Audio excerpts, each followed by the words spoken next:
very good, maybe a great president. They took his name off Mount McKinley, right? That's what they do to people. Now, he was a great president, very good president at a minimum. He was a very good businessman. He was a businessman, then a governor, very successful businessman, and then he ran for president, and he won. And he was able to use business principles, and he was a strong believer in tariffs. And we were actually probably wealthiest of any time, relatively speaking, at any point in the history of our country. In the 1890s, we were so wealthy, we had commissions set up what to do with all the money that we were taking in. We had no income tax, we only had tariffs. I consider that to be the most beautiful word in the dictionary. But President McKinley was the president that was responsible for creating a vast sum of money in the United States that Teddy Roosevelt then spent. So let's say they were both excellent presidents, but McKinley did that, and that's one of the reasons that we're going to bring back the name of Mount McKinley, because I think he deserves it. I think he deserves it. There are lots of things we can name, but I think he deserves it. That was not very gracious to somebody that did a good job, and as you know, he was assassinated. He was assassinated. We have accomplished so much in just 47 days since the election, but that's only the beginning of what we will achieve together as the 47th President of the United States of America. Over the past few weeks, I've nominated an all-star cabinet of some of the most fearless, determined, and brilliant individuals ever to step forward for public office. And we're getting great reviews, I have to say, and they're all doing well. But we're getting fantastic reviews on the people that we chose. It's we chose, because I wouldn't choose them if I didn't think you liked them. I don't have that kind of courage. You like every one of them, and everybody. I mean, people are amazed at the quality. Our Secretary Scott of the Treasury is central casting, the whole group. But to get wokeness out of our military and restore the unquestioned strength and fighting spirit of the American Armed Forces, I have appointed Pete Hegseth to be our next Secretary of Defense. He's going to be great. You know, I've interviewed with him a lot on Fox, and all he ever wanted to talk about was the military, including when we weren't on. He'd talk about the military. He'd talk about how unfairly our soldiers were treated. Can I give a pardon to this one or that one who was treated so unfairly? They teach them to be fighting machines, and then when they fight, they want to put them in jail for 35 years. And he was very strong on that. That's all he wanted to talk about, really, and it just seemed so natural to me. Plus, he had a great education, went to Princeton and Harvard, was a tremendous student, and he's a very vibrant, strong guy. I think he's going to be great. He's doing well to make our intelligence community respected even more. I don't even think the word even is right, because we had some bad years with these people. But we're going to do something. We're going to stop looking at all of these horrible foreign wars that we've gotten ourselves through stupidity. We're in wars at countries that nobody ever even heard of before. And we're going to be smart. We're going to be guided by strength. We're going to have peace through strength like we had. I had no wars other than I wiped out ISIS. We wiped out ISIS in a small fraction. They said it was going to take 5 years. It took 4 weeks. We have a great military, not the ones you see on television, the real generals, but I've nominated Tulsi Gabbard as our Director of National Intelligence. And to be our next Secretary of Health and Human Services, I decided, look, something's going on here. When you look at, like, autism from 25 years ago, and you look at it now, something's going on, and I nominated Robert F. Kennedy, Jr.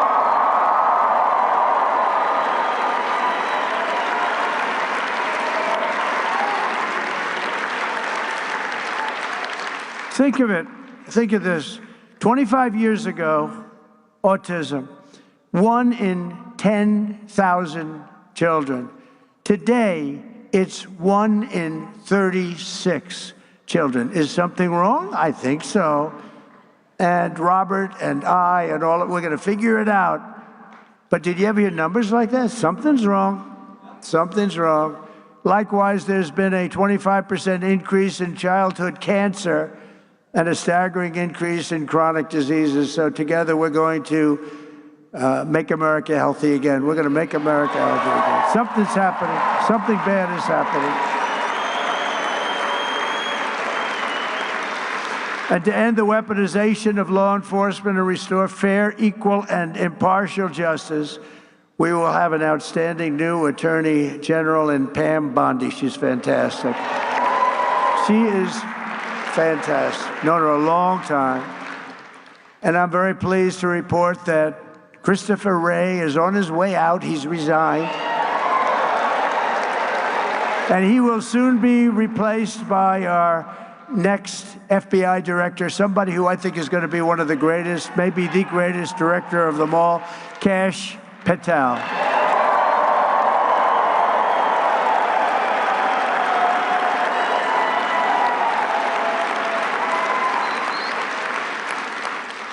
I campaigned on an agenda of delivering profound change to Washington, and last month the American people voted for change like they've never voted before, and in overwhelming numbers that nobody saw coming. I saw coming, because I think we all saw coming. When you went to the rallies, you saw that.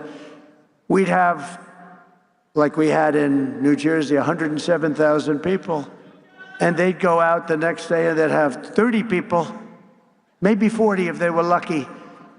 And then I heard how it was going to be a close race. I said, why is that? Why is that? I don't quite get that. But now the Republican Senate majority is working very hard to confirm my nominees, and we appreciate it.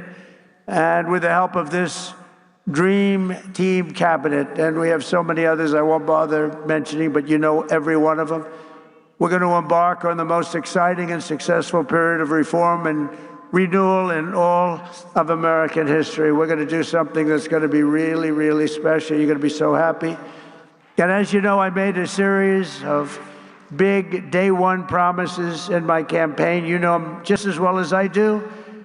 And 29 days from now, I intend to keep those promises to the American people. And just as we did 4 years ago, my administration will live by the motto, promises made, promises kept. We did keep our promises.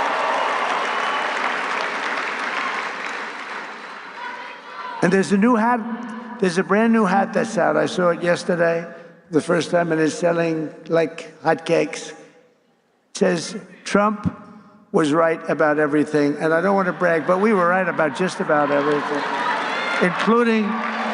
including foreign policy, these crazy wars that we're in. One of the things I want to do, and quickly, and President Putin said that he wants to meet with me as soon as possible. So we have to wait for this, but we have to end that war. That war is a horrible, horrible. The soldiers, the number of soldiers being killed, it's a flat plane, and the bullets are going, and there's powerful bullets, powerful guns, and the only thing that's going to stop them is a human body. They go dead flat land. Nobody's ever seen anything like it. Millions of soldiers have died now, millions. We're seeing numbers that are just crazy. Got to stop it. It's ridiculous. Would have never happened if I was president. That war would have never happened.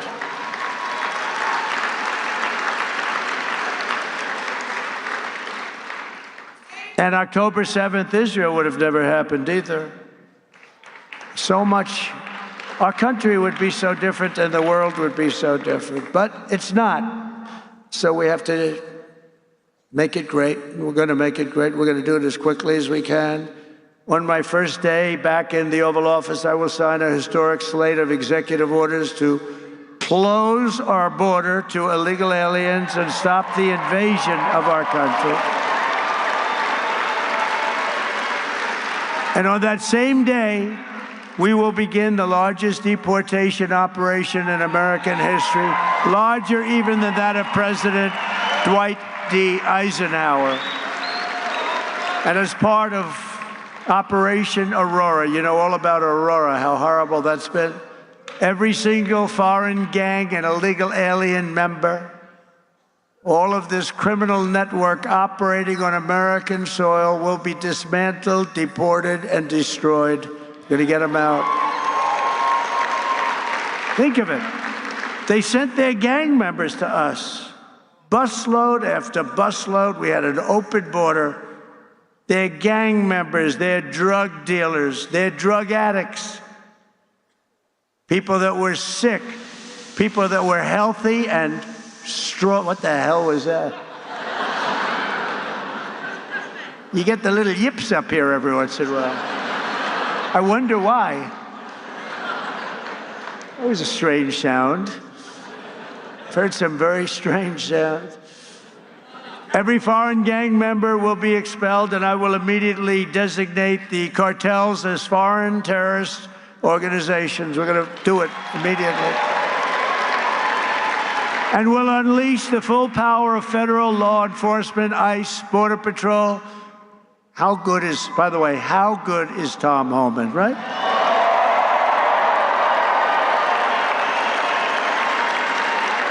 He's phenomenal. I've known him a long time.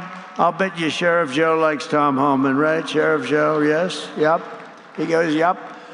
The DEA, the FBI, the intelligence community, and financial sanctions to remove the migrant gangs and criminals that are killing and raping and maiming our citizens. We're going to get them out. We're going to get them out. We're going to get them out fast. We have no choice. We have no choice, by the way. I don't want to do that, but we have no choice. Last thing I want to do could have been so much easier. The election wasn't rigged. It would have been a much different thing. But this will show something. This is going to show how we do it and how good we are. You know, we showed how the opposite philosophy runs a country, and it wasn't good. They had an approval rating today. It was 14%. Nobody's ever had an approval rating of 14. That's the lowest approval rating. And we're going to have a very high, in fact, we already have a very high approval rating. We're way up, way, way, way up, higher than almost anybody, higher than anybody as of this morning. We will end the occupation, and January 20th will truly be Liberation Day in America. Is that okay? Liberation Day. And this great liberation will be in honor of all of the victims of migrant crime and all of the angel moms and angel dads who have lost their really incredible kids that, you know, they're going around for years and years. And I talk to them all the time. I know so many of them. And many of them are here. And we can just say, we love you, we're with you. They had so little help from the politicians on the other side. We're joined today by Patty Morin, the mother of Rachel Morin, who you know all about, a beautiful mother of 5 who was murdered by an illegal alien monster who entered our country under the open border policies of the Biden administration. Your borders are always not too good.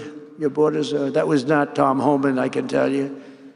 But Patty, those days are over, and they will soon be over. I hope we're just not going to have, how can you say never again, but we're going to have as few as possible. It's going to be rough, and it's going to be rough on the ones that do that kind of damage to you and to our country. Where is Patty? Is she here someplace? I just want to thank her. Hi, Patty. Thank you very much. Thank you very much for being here. Appreciate it. Thank you, darling. Do you want to come up for a second, Patty? Huh? Do you want to come up? I had lunch with Patty, and she suffered greatly. I said, let me help you with your eyes, because I want to help her with her eyes. She has an eye situation that can be fixed with some medical help. Many of them can't be fixed. I said, Patty, get your eyes taken care of. I'll take care of it. Just get it done. I hope you got it done. Did you have them done yet? Did you have it done yet, Patty? That's great. Oh, you look good, Patty. Be careful.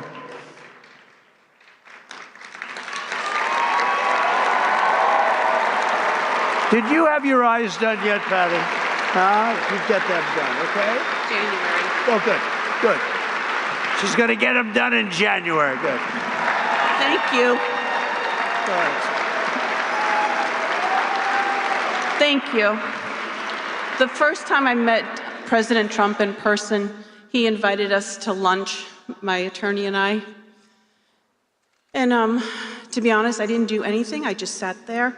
I didn't really speak because I wanted to watch the man and listen to what he had to say and what his conversation was like, because I knew he wasn't a politician, but I knew that he had been president before, and I wanted to see if he was a real, authentic man who actually cared for the American people. And so I watched him. I watched how he interacted. I also watched how much his staff really respected him and how much his staff loved working for him. But the thing that changed the way that I looked at him as a person was I realized that he was a dad, that he was a grandfather, and when you spoke to him, you could see in his eyes that he genuinely cared about his fellow human being. But the thing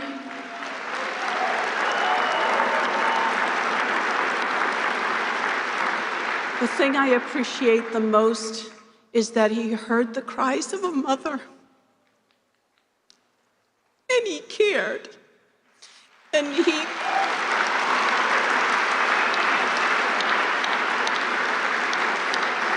made a promise that he was going to protect us and that he was going to help us.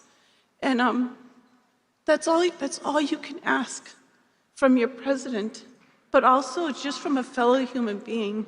And so I personally, I am so honored to know this man and to think of you as a friend.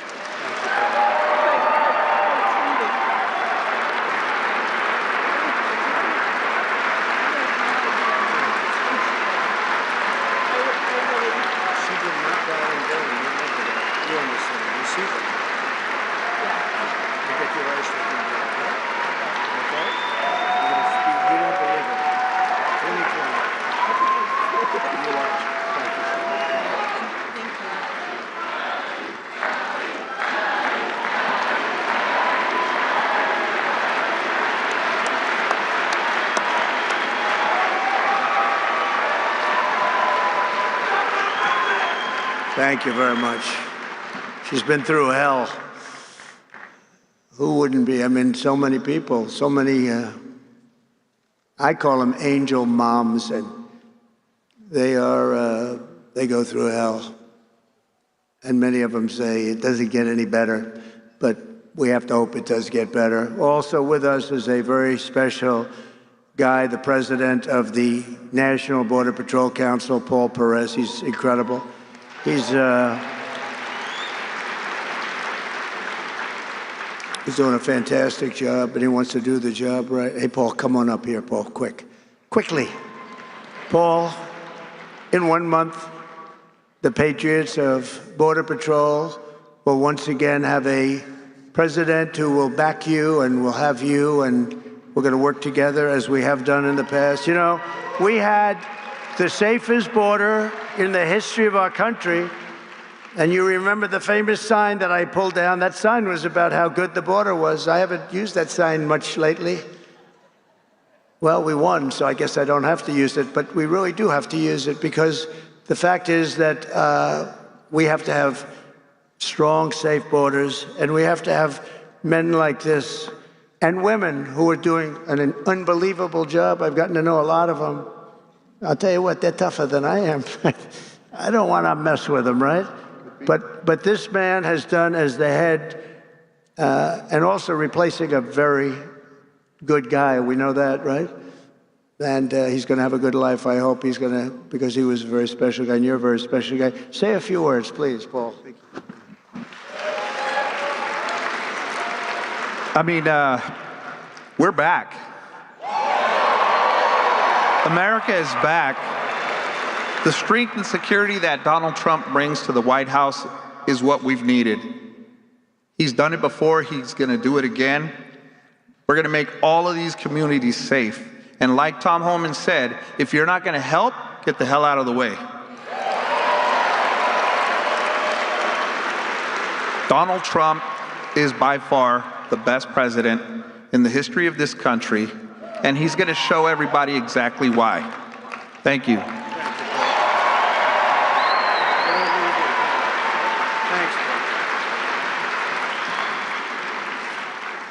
Thank you very much, Paul, and everybody, and Brandon Judd, and all of the people. They do such an incredible job. We're also pleased to be joined by a man who just also, we really did well in Texas. And I heard Ted's speech. And he can come up and speak more if he wants, or he can just, you know, Ted's going to be going to a big event in a little while. Where's Ted Cruz? Is he here? He's here someplace. Ted? Ted? Oh, he's in trouble. Oh, he's in trouble. No, he was here. Oh, good.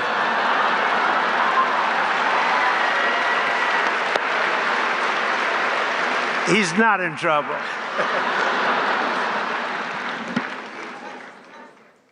Keep Texas, Texas. Amen.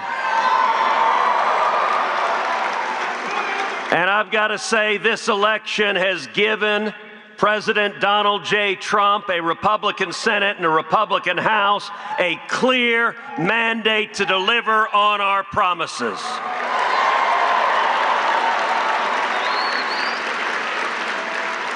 One month from today, President Trump will secure the border.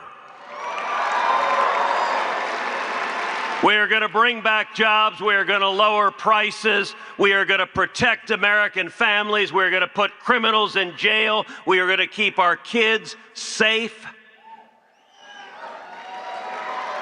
We are going to end foreign wars with victory. And I'll tell you, Mr. President, the results of this election, 7 battleground states, you won all 7. The people elected a Republican Senate and a Republican House to have your back, and we are going to deliver results.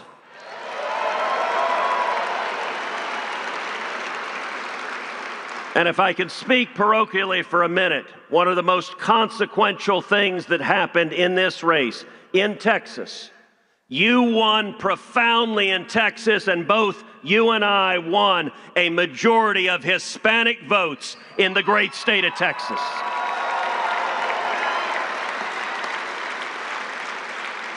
That is unprecedented, that is generational change, and it demonstrates that we are going to protect our nation, we are going to bring our country back, and we are going to make America great again.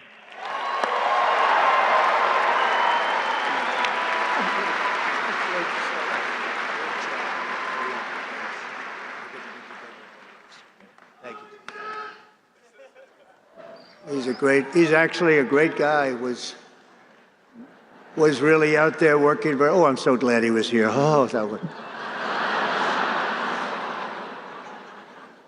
That was an amazing moment. But we want to thank him. He had a great race and did a fantastic job against like 250 million spent against him. But Texas was very special, and it will remain very special. It's doing really excellent people, great people. And the governor's doing a fantastic job in Texas. Your senator, and Dan Patrick, and everybody's doing, Attorney General. Also, I want to bring up, if I could, or just say hello to him. He's on the outskirts, because you got a lot of people in this room. You got a lot more people outside than you have in the room. The RNC chairman, Michael Whatley, who was so fantastic. in what he did with Laura. The two of them were so great. Where's Michael? Come on up, Michael. Come here. This guy did some job. Thank you very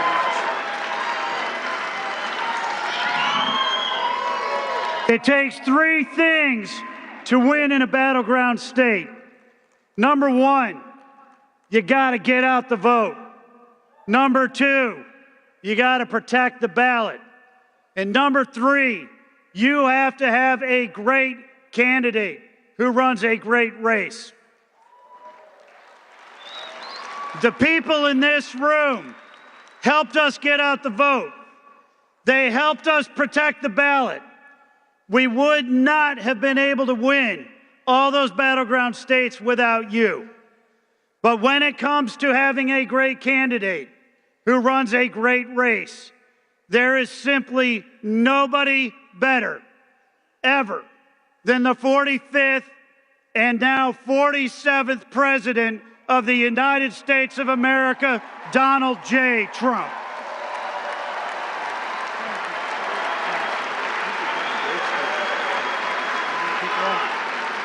Thank you.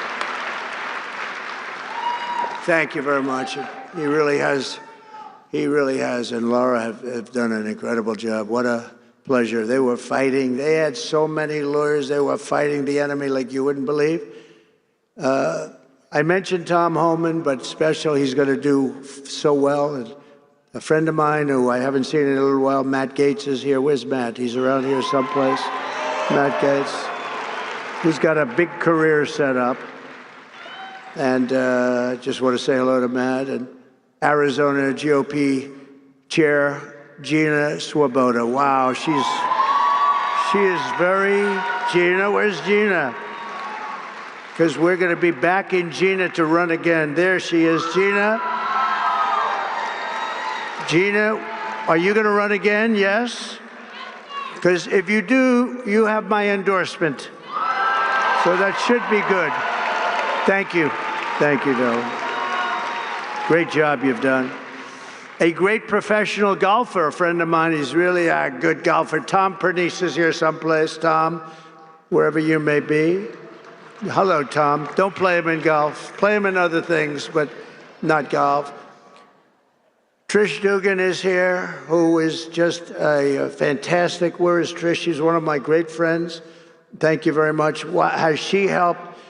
Trish has helped us so at a level that very few people can even dream of. So I want to thank you very much. Trish Duggan, please. Thanks. Where's Trish? Thank you, Trish. I think I see Carrie Lake. Is that Carrie Lake? Yes. Hi, Carrie. Stand up, Carrie. Hi.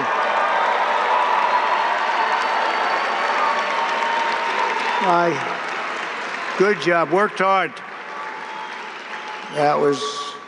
She's a good woman, and she's going to be doing something very big, maybe bigger. It's a big one that you have, so good luck with it. You're going to do well. Going to turn that around like nobody ever saw before, so thank you very much for accepting it. Sergio Gore, a friend of mine who's doing a fabulous job leading the presidential personnel. He's really working hard. Where's Sergio? He's around here someplace. Sergio, where is he? Hi, Sergio. Good job you're doing. We have some big announcements over the next few days, too, big ones. A great actor who's been with us for a long time when it wasn't fashionable, Rob Schneider. Rob.